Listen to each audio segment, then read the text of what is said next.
E vamos lá, vamos voltando. Para você que está nos acompanhando pelo canal UOL na TV a cabo, estamos de volta com o UOL News. E agora a gente vai falar um pouco de Estados Unidos, porque saiu uma pesquisa. O presidente Donald Trump acaba de completar 100 dias de mandato e saiu uma pesquisa que indica que ele tem a pior avaliação para um presidente americano após 100 dias de governo nos últimos 80 anos. Essa pesquisa é uma pesquisa que é do jornal Washington Post, da TV, da rede de televisão ABC e também do Instituto de Pesquisa Ipsos. Segundo essa pesquisa, o Donald Trump tem 35% de aprovação para o modo como ele conduz a administração até este momento. 35% de aprovação e 55% de desaprovação para como ele conduz o governo. Aí a pesquisa traz alguns outros detalhes, como, por exemplo, para a questão de emprego, ele tem 39% de aprovação, 55% de desaprovação. A economia, desde que o Trump assumiu o cargo, para 21% melhorou, para 25% está a mesma coisa e para 53% está pior. Sobre os preços, né, ou preços de produtos ali de primeira necessidade ou até produtos de objetos de desejo ali do consumidor americano, 62% acham que os preços vão subir. E um outro aqui, a probabilidade de que as políticas econômicas do governo Trump provoquem uma recessão. 72% dizem que é provável, que existe essa probabilidade de haver uma recessão nos Estados Unidos. Eu acho que depois desses dados aí, falar em governo com pouca aprovação, vão olhar para a América do Norte agora, viu, Andresa? Pois é, tem gente querendo competir aí com o Trump, né? O problema disso tudo, assim, ele vai dizer que as pesquisas não valem nada, que é sempre que o político diz, e pode ser político de qualquer lugar, de qualquer, né, espectro político, quando as pesquisas são desfavoráveis, eles começam a desacreditar as políticas, né, as pesquisas. E provavelmente é isso que o Trump vai fazer. Eu não sei se ele já comentou o resultado dessa, se ele vai ignorar. Mas na medida que o Trump perder apoio popular, aí já começa a ficar ainda mais complicada a situação dele, porque a perda de apoio popular também implica em perda de apoio da sua base, né, no Congresso Nacional. Ninguém vai apoiar um presidente que está sem apoio popular. A gente está vendo isso acontecer aqui no Brasil, com o presidente Lula tomando, né, um não do Centrão de não querer um ministério, o Ministério das Comunicações, que tem 3 bilhões de reais para investir em conectividade. Então, realmente, é a mesma coisa se oferecer um doce para uma criança, ela disser que não quer. Tem alguma coisa estranha a isso. Tudo se explica pela queda na popularidade de um governo. Então, voltando ao Trump, essas pesquisas aí, ele vai ter que fazer um ajuste ali de rumos, né? Se esperava que essas medidas para tentar recuperar a economia norte-americana, né? E todo esse discurso que o Trump tem feito é o discurso que o elegeu, mas também o Trump foi eleito porque o Biden foi um governo muito fraco, né? E que no final já não conseguia ali mais articular e a Câmara não conseguiu, né, ter esse apoio, porque se demorou muito a apoiá-la. O Biden, né, demorou muito a desistir da candidatura para que ela pudesse se colocar ali, então isso dificultou um pouco, mas o Trump não está fazendo surpresa para ninguém, ele foi eleito com essas bandeiras, o problema é que o impacto inicial não está agradando aí o seu eleitorado, então os números são bastante acendem aí bastante um sinal vermelho aí para o governo. Ele já tem falado com a China, ele vai conversar, a China diz, não, a gente não está conversando coisa nenhuma, mas ele vai ser obrigado agora a fazer alguns recuos táticos para não perder o apoio do eleitorado. Porque se ele tem o apoio do eleitorado, aí ele vai avançando aí nesse plano dele de dominação do mundo, que me parece muito característico do que o Trump quer fazer. Ele é um político de direita, ele não está de extrema direita, na minha concepção, queria até ouvir o professor com relação a isso, que pouco se importa, né, porque as pessoas estão achando o que ele está fazendo. Mas nesse caso, é uma parcela muito grande do eleitorado dele, inclusive. Então aí acho que ele já vai ter que ter um pouquinho mais de preocupação com relação a isso. Quando você pega e percebe que 55% desaprovam, aí já tem eleitorado dele junto também, né, professor? Sem dúvida, sem dúvida. Já tem eleitorado dele nesse processo e talvez também não, né? Porque pouca gente vota nas eleições dos Estados Unidos, a gente não pode desconsiderar isso, né? Então tem aí uma separação, voto não é obrigatório, também tem regiões que as pessoas têm dificuldades para ir votar, é um sistema bem complicado e que também está em crise. O fato é que as democracias, de modo geral, hoje, a gente vai ver que há poucos governos, né, poucos líderes têm aprovação considerável, né? Então, e isso também não significa que ele não consiga governar, não consiga até se reeleger ou eleger sucessores, né? Basta lembrar que por conjunturas distintas, mas o próprio Macron se elegeu tendo uma aprovação, se eu não me engano, em torno de 30%, é algo próximo disso do Trump.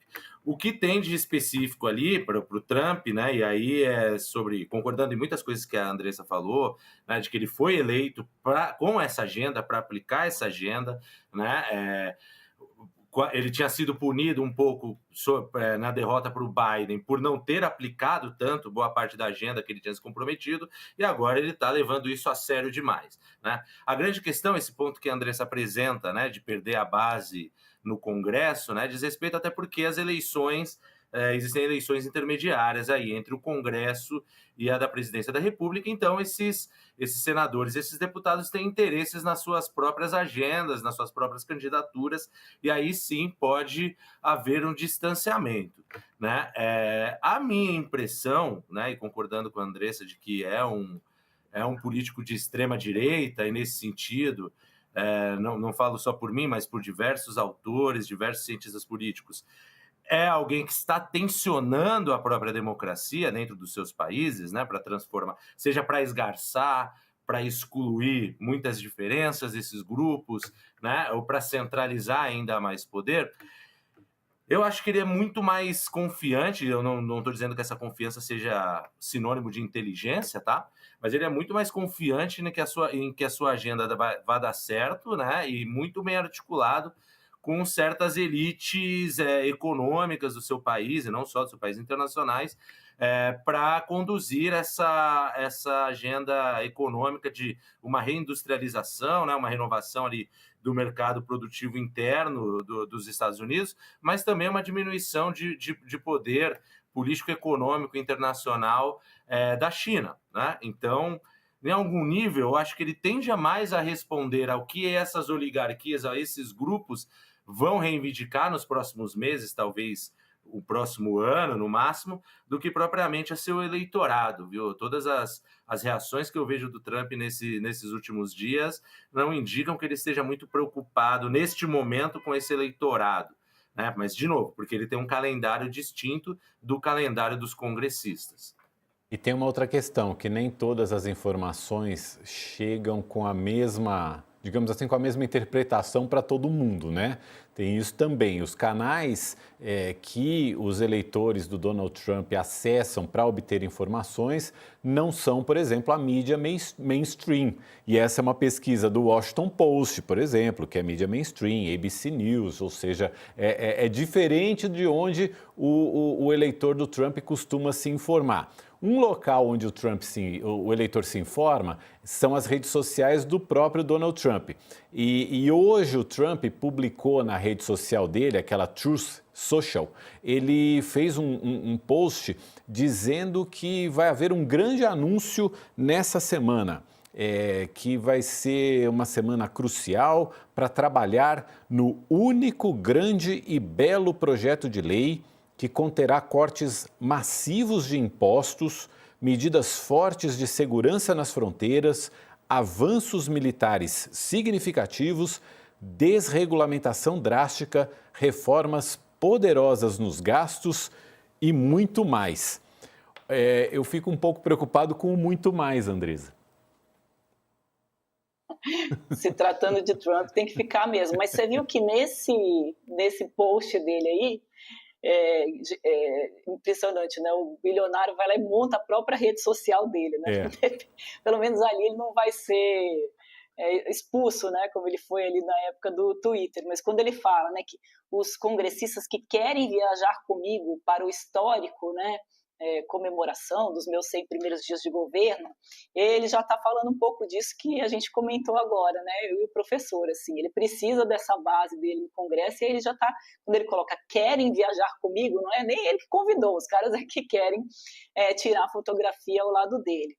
Então, assim, esse pacote aí já diz muito de como que ele vai reagir a essa queda na popularidade do governo, vai injetar dinheiro na veia do povo, como diria aqui o Paulo Guedes, né, cortando impostos, com outras medidas aí que você leu aí no post dele. Agora, esse a mais aí realmente é preocupante. Vindo do Trump, nem eu que costumo arriscar o meu pescoço aqui nas edições do All News, apostando em uma coisa ou outra dessa vez, não dá, nem com bola de cristal para saber. Mas o fato é que o mundo segure na cadeira e se prepare, porque o Trump vem aí mais uma vez. Aliás, isso tem sido uma característica do Trump, né? Ele fala todos os dias com a imprensa, todos os dias ele dá coletiva, ele fala ali por meio da imprensa, né? É uma característica dele, embora seja um presidente que tenta, né, descredibilizar a imprensa em vários momentos, né? Ele ataca muito a imprensa, né, norte-americana, essa imprensa mais séria, principalmente o New York Times, que fazem ali maiores contestações com relação ao governo dele, mas ele não deixa de se comunicar. Então, a presença do Trump no governo é bastante interessante de se observar, porque ele preenche todos os espaços o tempo todo, ele está ali na frente das câmeras falando e colocando ali as suas propostas da forma como ele acha que deve ser, né? Mas pelo menos ele tem essa comunicação direta, a gente fica sabendo por ele mesmo como que essas medidas, né, que têm impactado tanto o mundo vão funcionar ou não, seja mostrando em cartolina, seja mostrando, né, ali nas telas, por meio da Truth Social Media, que é o Twitter do Trump, a gente fica sabendo, né, pela fonte principal aí que é ele, né? Pois é, e esse complemento aí que você mostrou da postagem dele, que ele fala de 100 dias históricos, que vai ser um dia incrível, tudo isso tem muito a ver com algo que o Trump aprendeu ao longo da vida dele, de como é que ele deve proceder. O primeiro mandamento dele é lutar sempre.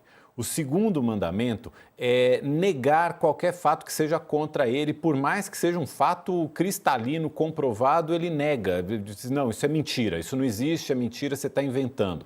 E o terceiro fato diz respeito a essa postagem. É sempre estar celebrando, comemorando, dizendo que vai ser incrível, ganhamos, sempre digamos assim, reivindicando vitória. É sempre assim, ele sempre é o vencedor, ele sempre sai vencedor, ele tem que dizer isso, que ele vai sempre vencer e que ele sempre venceu alguma coisa. São os três mandamentos da linha de raciocínio que ele segue. Isso está bem claro num filme sobre a vida dele que se chama O Aprendiz. Se você não assistiu, eu recomendo, vale a pena assistir. Gente, o tempo passa muito rápido aqui no All News. Eu quero